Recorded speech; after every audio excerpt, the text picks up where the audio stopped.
A paz do Senhor, meus irmãos. Os irmãos estão felizes? Eu também estou feliz. Por quê? Porque Jesus está aqui e você também. Pode se sentar, muito obrigado. Meus irmãos, me sinto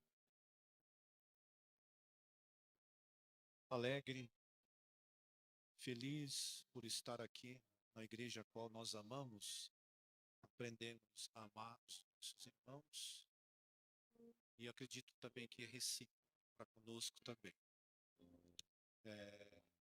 Aprendemos a admirar pessoas aqui da nossa regional. Quero louvar a Deus pela vida do pastor dessa igreja, pastor Josivaldo, juntamente com sua companheira, nossa irmã lá, irmã Clara, Clara, bênção, irmã Clara. Deus abençoa essa família, todos vocês aqui, companheiros nossos, Deus abençoa. E toda a igreja que está aqui nessa noite, irmãos. Quero louvar a Deus pela vida também da minha esposa, a pastora Miriam, e a evangelista que está conosco, nossa irmã Ana Paula. Irmãos, abra as vossas Bíblias lá em Isaías, capítulo de número 6,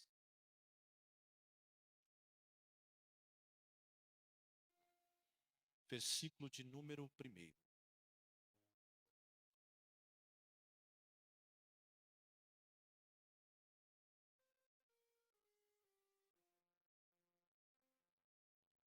Glória a Deus.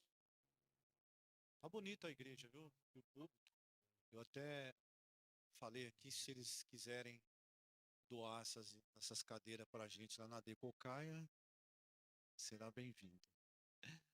E também eu já, como que a nossa pastora Mira dizia, nós estamos em reforma na nossa igreja lá, nós estamos trocando o piso, então está muito transtorno, então a gente preferiu te cancelar o culto hoje, mas a nossa igreja está ficando bonita também, irmãos. Quando vocês forem lá, vocês vão ver que vai ter outra cara a nossa igreja. Está ficando muito bonita. Mas parabéns aqui pela. Nossas igrejas são igrejas bonitas. Capítulo 6, versículo de número 1. No ano em que morreu o rei Uzias, eu vi também ao Senhor assentado sobre um alto e sublime trono, e o seu séquito enchia o templo. Serafins estavam por cima dele, e cada um tinha 6 asas, com duas cobria os seus rostos, e com duas cobria os seus pés, e com duas voavam.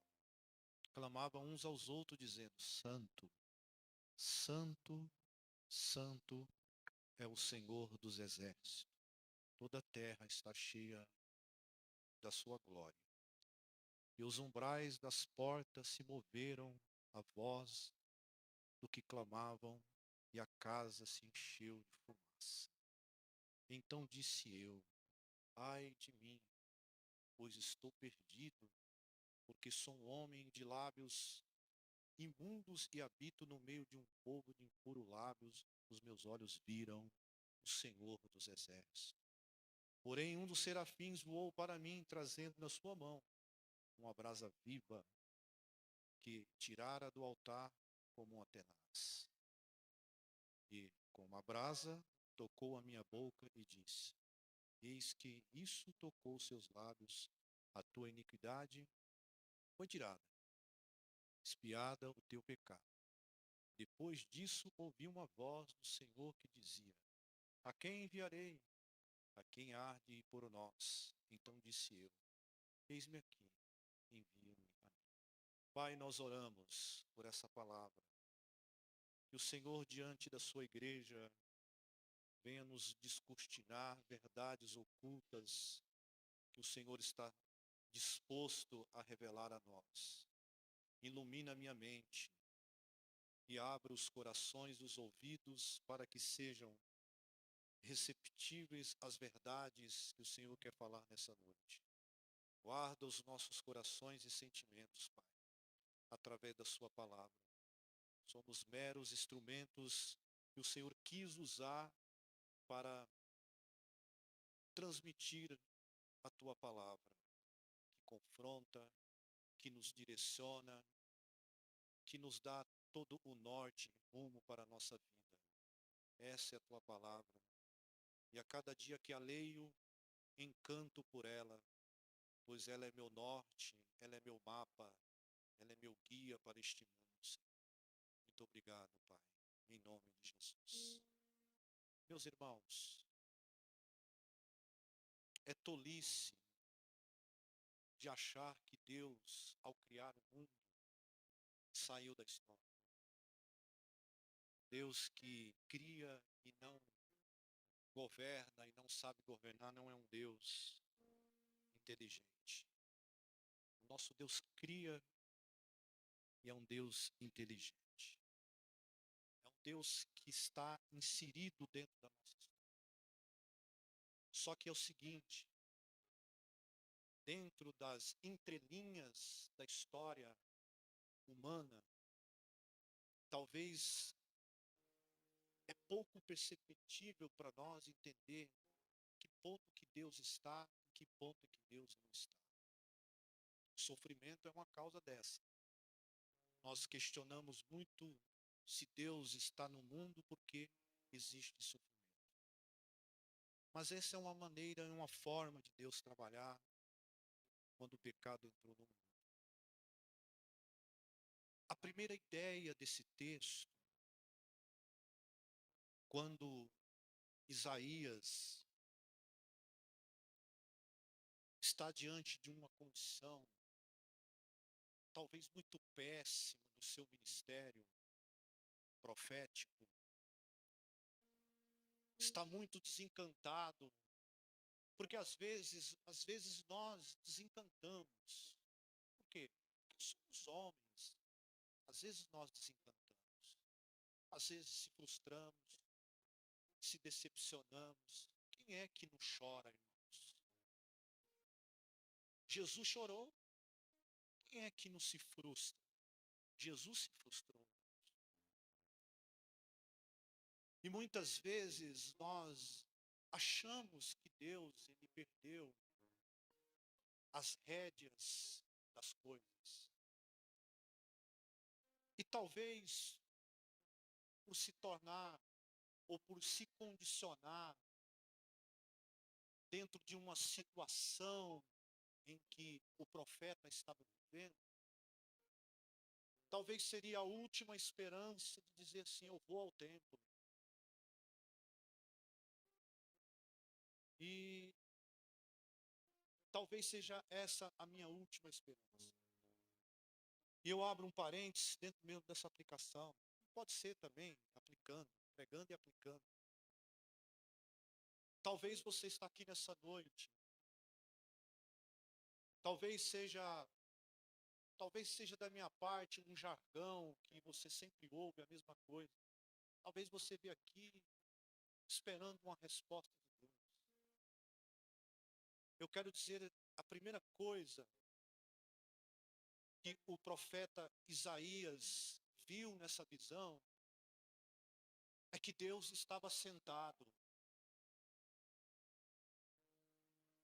Sentar aqui não é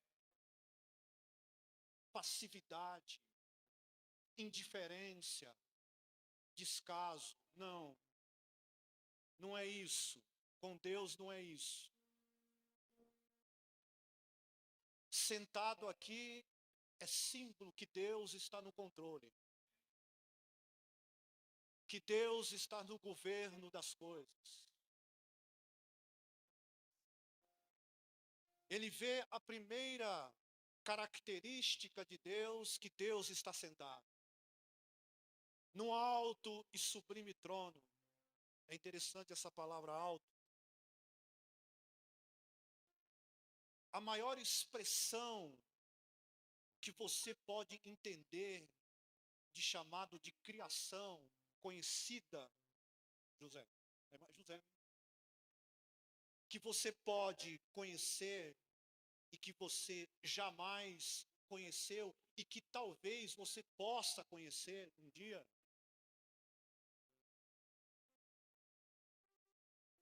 É esse alto, nas maiores alturas do mundo visível, do mundo invisível, da história, da correria, do dia a dia, de dimensões, de situações, de condição, de ideias, de qualquer coisa. Deus está no governo de qualquer condição deste universo que ele criou. Tolice o homem achar que Deus não está no governo das coisas. E você que está aqui nessa noite, eu quero dizer que a sua história, por mais que não consigamos enxergar, não consigo, com certeza que não, dentro da limitação do espaço e do tempo, dentro das limitações das circunstâncias em que você vive, em que você está inserido dentro da história e de um contexto humano, Deus não é indiferente à sua situação. Deus não faz descaso às suas lágrimas. Deus nunca deixou de jamais participar contigo daquilo que você sente, daquilo que você se condiciona. Jamais. Esse jamais não é o nosso Deus, jamais. Não é a característica do nosso Deus. Aliás, é uma característica tão ímpar, tão única, que ele resolveu ser parecido com nós. A Bíblia fala que o Verbo se tornou carne, habitou entre nós. E vimos a sua glória como a glória do unigênito do Pai, cheio de graça e cheio de verdade. É a graça de Deus manifestada entre nós. A graça que superabunda qualquer condição que o pecado traz ao homem. É a graça que invade você e eu. É a graça que está lá, está aqui, está em qualquer lugar, de dimensões de todo o universo. Essa é a primeira característica que Isaías viu ao dizer assim: eu vi também o Senhor assentado sobre um alto e sublime trono. Trono significa que Deus conhece a natureza, as condições mais mínimas e máximas e complexas do ser humano. Ele olha como eu não consigo olhar. Ele te vê como eu não consigo te ver. Deus entende a sua natureza. Deus olha para você e diz assim: meu filho, eu estou com você. É assim, pastor, meu filho, eu estou com você. Essa era a condição que Isaías, ao entrar no templo, se achava um cara que talvez dizia assim: não tenho mais condição nenhuma. A minha situação ninguém mais pode resolver, até entrar no templo e avistar que Deus está sentado. Que Deus não é indiferente à lágrima e à situação e à condição de qualquer situação ou história humana. Oxalá, irmãos, se nós tivéssemos tempo. Mas um dia virei aqui, desdobrarei mais esse texto com vocês. Amém, irmãos? Ainda tem mais 6 pontos ainda para discorrer dentro desse texto. Segundo, versículo de número 2 diz assim: os serafins entraram, ou melhor, estou precisando de óculos. Filha, o meu óculos está lá no carro, meu amor. Eu sei que você não vai deixar aqui, né? Você tem aí? Você quer? Dá, presta o seu aí para mim. O seu rosto é pequenininho, mas eu acho que cabe aqui. Será que é bom?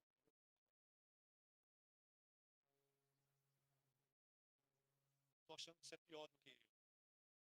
Obrigado. Ô, filho. filha, você é a tampa da minha panela.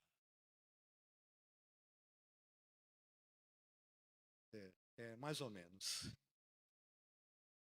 Filha, não tá dando não. Tá dando não.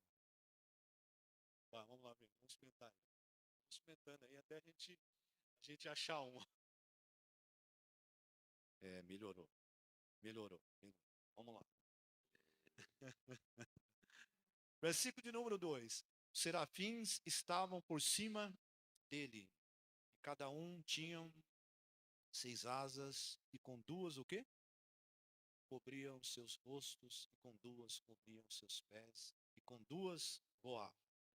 Serafins. Esse versículo, o autor aqui, que é o Isaías, quando ele vê toda essa contemplação, só um parênteses aqui, tá?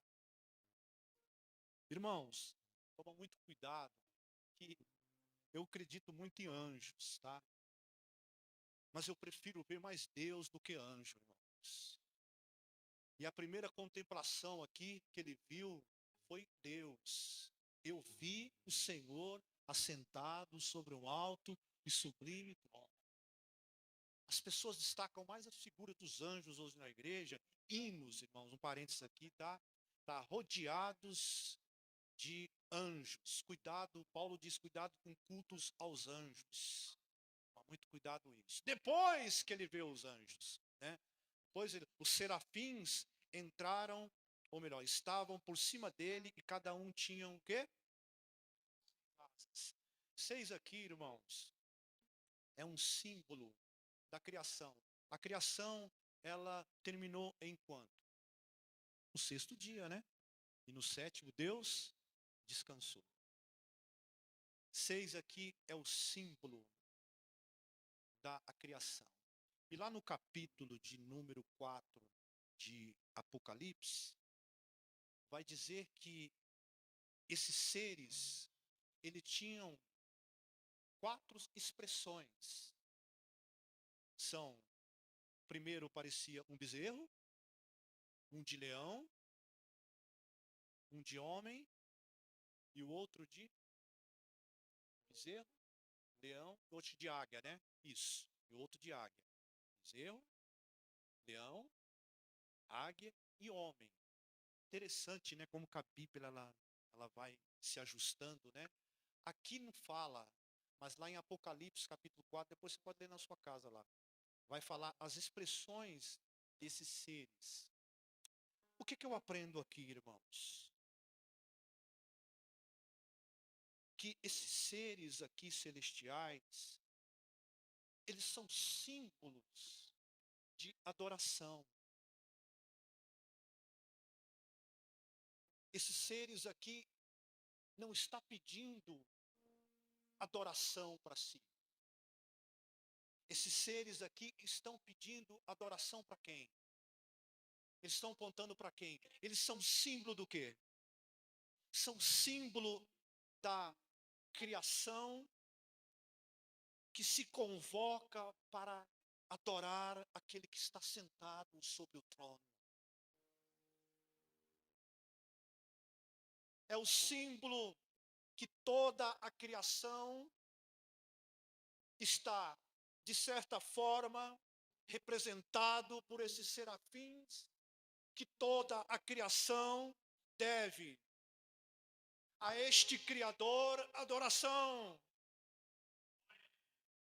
Deve a esse ser a convocação de toda a criação, de tudo o que é criado, de tudo o que é feito, deve se prostrar diante daquele que está assentado sobre o trono.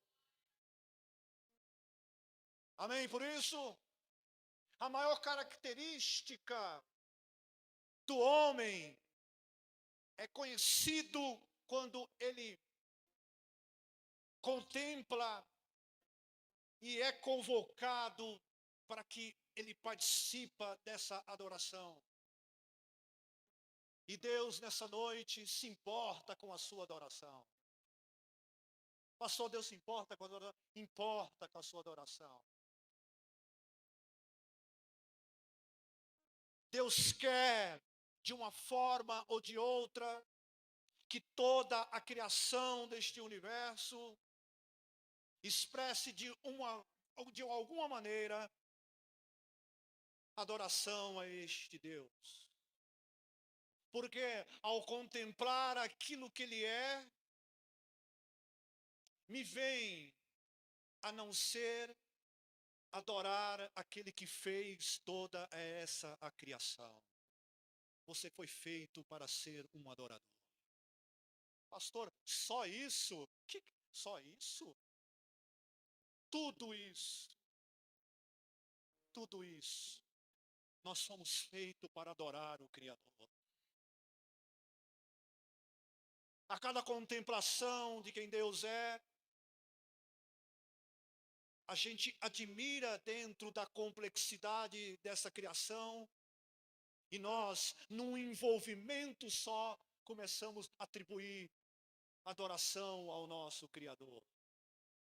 E a partir do instante que quando você entende e tenha esse momento de reflexão, quem Deus é para você, não existe outro momento de expressar um louvor de agradecimento a quem Ele é e aquilo que Ele tem feito para conosco. E ao entender isso, a cada passo que eu me desenvolvo para essa direção, eu quero mais. Por que eu quero mais? Porque este ser, ele me encanta tanto, ele me admira tanto, que eu sou isso. E eu sou isso o quê? Um adorador. Tem um hino que diz assim, né? Um adorador por excelência. Eu sou um adorador por excelência, porque para isso foi feito. E à medida que eu entendo isso, Deus começa a participar da sua natureza comigo. Deus começa a participar. A partir do momento que você entende quem Deus é para você, eu começo a adorar. Só que tem uma coisa, em Deus não existe aquela coisa de não dar. Não, Deus é muito rico. A partir do momento que você, dentro dessa condição que você está, mesmo doendo, mesmo com lágrimas, você continua sendo um adorador. Deus estará disposto a dispensar tudo aquilo que Ele tem para mim e para você. Poxa vida, a minha serva está no vale da sombra da morte, mas eu continuo sendo um adorador. A minha serva perdeu, mas eu continuo sendo um adorador. Eu não adoro por aquilo que o Senhor faz, mas eu adoro por aquilo que o Senhor é. E tem um ditado, né? Como que Deus não é regulado, então Ele vai dispensar 1001 coisas para você. É só esperar. Amém? Terceiro passo. E clamavam. E é interessante que essas 6 asas que eles tinham, agora eu não vou, que é muito profundo, que eles tinham, a Bíblia fala que eles o quê? Os pés. Aqui, irmãos, a gente fala os pés, mas no certo não é os pés, é as partes, né, íntimas. Né? E cobriam o rosto. Tudo isso é símbolo de reverência, de contemplação de quem Deus é. Você vê, né? Os anjos têm muito mais reverência do que nós. Tem muito mais reverência do que nós. E é interessante que a condição que Deus nos cria é uma condição de seres humanos. E asas foi feito para quê? Para quê? Qual é a natureza do pássaro? Voar. Só que a contemplação, a admiração e a reverência é tal, o temor é tão grande, que mesmo eu tendo isso à minha disposição, mas que quando eu contemplo isso, só existe em mim uma coisa, o quê, pastor? Reverência a esse Deus.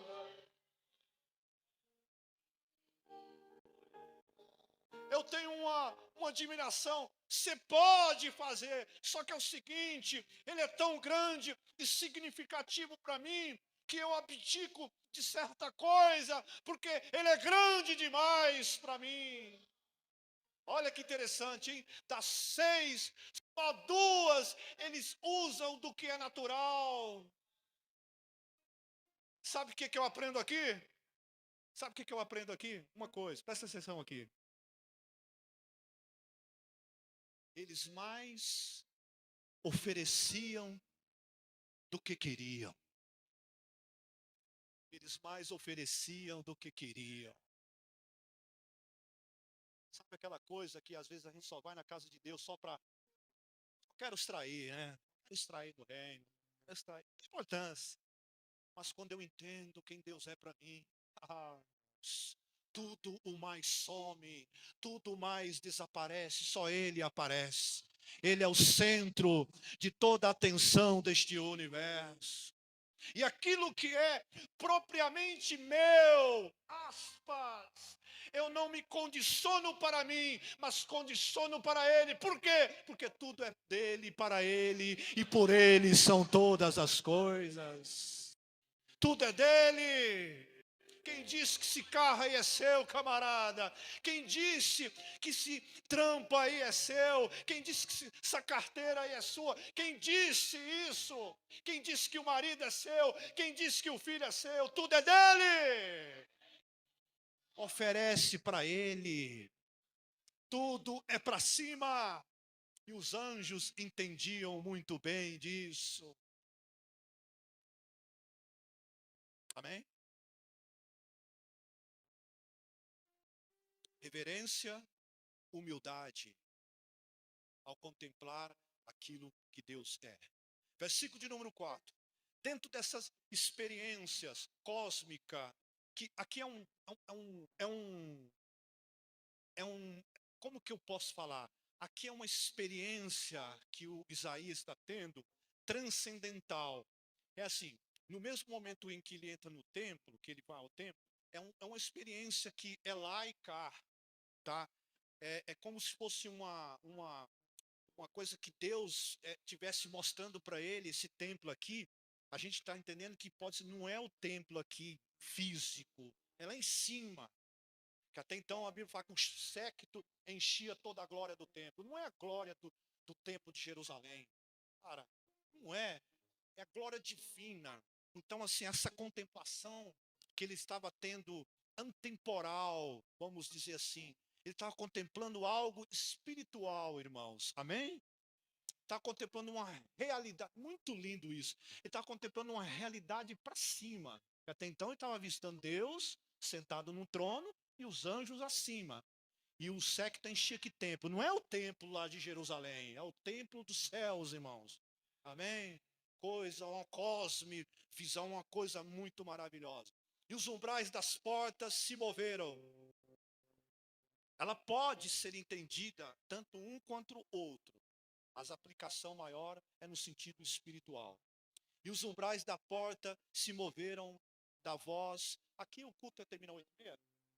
8h30, né? Tem mais 15 minutinhos, irmãos, eu já estou terminando. E os umbrais da porta se moveram a voz daquele que clamavam. E a casa se encheu do quê? De fumaça. Quarta coisa que eu aprendo aqui. Os umbrais das portas se moveram.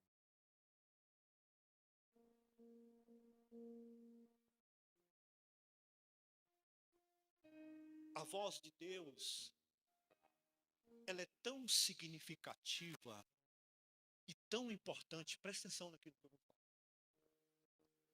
Ela não é uma voz que se ouve e que nós não tiramos algo de proveito nisso. Entenda que a voz mexeu com o quê? Com o quê, irmãos? Com os umbrais. moveram-se os umbrais. Deus não fala à toa. Deus, quando fala, sempre tem uma direção. Deus não é menino e nem moleque. Deus, quando fala, Ele cumpre. Pastor, Deus falou comigo lá. Será que foi Deus que falou? Ou se Deus falou, não tem importância. Cumprir. Porque Ele não é filho do homem para que minta, e nem filho do homem para que se arrependa. Então, quando Deus fala, Jamile, Ele tem responsabilidade naquilo que Ele fala. E Ele tem direção certa. Eu posso falar muitas besteiras durante o dia. E acredite que vocês também. Mas Deus não fala besteira. Deus tem direção na sua voz e rumo. E o texto vai dizer assim: e a sua voz moveram. Eu aprendo uma coisa aqui. Deus muitas vezes vai movimentar a sua história. Ó.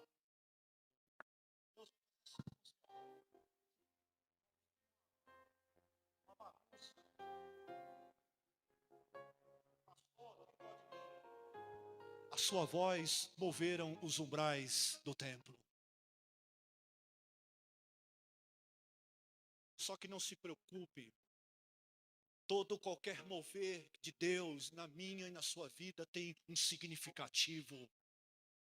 Jamais Deus brinca conosco. Mas às vezes há uma necessidade de Deus te mover. Está muito parado. Está muito acomodado. Está muito passivo. Então Deus tem que às vezes mexer, pastor. E às vezes a gente, como pastor, quer orar, né? Deus fala, não ora, deixa passar. Fala, meu Deus, mas ela está precisando. Ele tá, meu Deus. Deixa, é eu que estou entrando. Aqui não é ameaça não, tá, irmão? Aqui é uma direção da palavra divina. Deus tem uma palavra e uma direção para você. Se Deus está disposto a mover a minha e a sua vida, este mesmo Deus é capaz de dar um rumo e uma direção para nós. Deus não é um Deus que faz joguete conosco, não. Esse Deus eu não quero ele para mim. Deus tem um propósito e uma direção. Sabe por quê, pastor? Sabe por quê? Porque ele sempre estará lá no barco. E é interessante, pastor, ele sempre estará lá no barco, mas eu encontrei um texto que diz que uma vez ele não estava no barco. Não se preocupa. Quando ele não estiver lá no barco, ele está lá na montanha, olhando para mim e para você.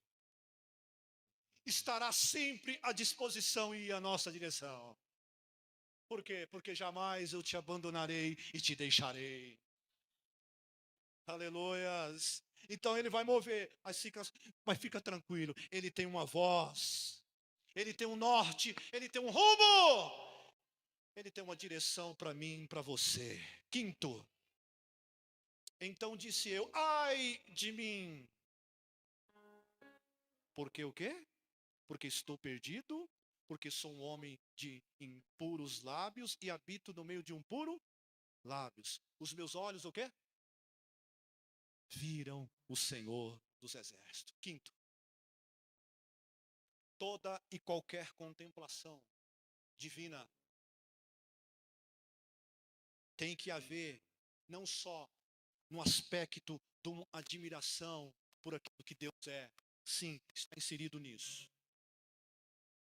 Mas tem que haver em mim uma condição tão profunda daquilo que eu contemplei, que eu só tenho uma coisa de dizer dessa contemplação divina: ai de mim. É muito grande aquilo que eu vi. Olha, irmãos, me arrepio. Eu fico desconfiado de muitas pessoas assim, cara, eu converso com Deus, vejo Deus toda noite. Pastor, eu gostaria de ter tanta intimidade assim. Nunca consegui. Tem gente que vê Deus tão fácil, né? ver Deus tão fácil. Esses homens que viram Deus, irmãos, suas vidas nunca mais foram as mesmas. João, quando contemplou Jesus, ele caiu como morto. Paulo, quando viu Jesus no caminho de Damasco, caiu. Tenho medo dessas contemplações. Quando Isaías contemplou o divino, veio uma admiração, não só uma admiração, uma condição que eu sou um pecador miserável. Essa é a sua condição quando você contemplar o divino. Não tem outra maneira de nós não entendermos isso. Por quê? Porque tudo some diante dele, tudo desaparece quando ele aparece. Não resta nada a não ser ele, porque ele preenche todo o universo. Ele não só está lá, mas está aqui. Eu não só sou Deus de longe, mas também sou Deus de perto. Eu não só sou Deus de perto, mas também sou Deus de longe. Aleluia. Isaías foi humilde. Isaías entendeu isso. Eu vi o Senhor. Só que qual é agora a minha condição? Pecador. Ai é símbolo de julgamento. É? Símbolo de julgamento. Entendeu a condição. Você que está aqui nessa noite. Ou você está ao vivo? Você que está aí na sua casa. Enquanto você estiver com o nariz empinado, enquanto você estiver com esse eu exacerbado, Deus não estará disposto a mudar a sua história e a sua vida. Mas o meu Deus não, o nosso Deus não. Sexto, dentro dessa condição de versículo 7 vai dizer assim, com a brasa tocou, o rapaz pediu para eu dar uma explicação, né? Lembra, o Guilherme? Mas ainda não vou explicar agora. E como a brasa tocou a minha boca, ele diz o quê? Tocou os meus lábios e a iniquidade foi o quê? Quando eu entendo, contemplo o divino, entendo a minha condição de pecador, Deus não estará, ou Deus estará disposto a rever tudo aquilo que eu sou. Ele estará disposto a mudar a minha condição de vida. E mudou um trapo que era, e que você era também. Não valia nada. Mas Deus está disposto àqueles que se renderem aos pés do Senhor. Aleluia! Glória a Deus. Aqui é ato de misericórdia. Esse tenaz aqui, entenda, Guilherme, que nós estamos numa contemplação lá no céu. Amém? Então lá é uma realidade muito maior do que aqui. Vai saber se essa brasa não é um símbolo do sangue do Cordeiro. E lá é tudo maior do que aqui. Aqui são meras expressões de uma realidade de que é maior lá nos céus. Só sei que ele pegou uma tenaz como uma brasa viva, símbolo de algo que está disposto a dar vida para nós. De tirar-nos do estado de condição de morte em que nós vivíamos e tocar nos meus lábios para que eu haja no momento agora de uma condição de vida e vida com abundância. Ao entender tudo isso, eu termino agora. No versículo de número 8. Depois disso, ouvi a voz do Senhor que dizia: a quem enviarei? E a quem há de ir por nós? Depois disto, depois de toda a contemplação de quem ele é, de que ele está sentado, de que ele é santo, de que ele está nas rédeas de toda a situação, e que os querubins entendem que a santidade dele é única, essa contemplação e essa experiência dentro deste texto que o Isaías vai viver, não resta outra coisa. Está disposto a pagar a causa para estar com esse Senhor e dizer assim: eis-me aqui, envia-me a mim. Deus abençoe, meus irmãos.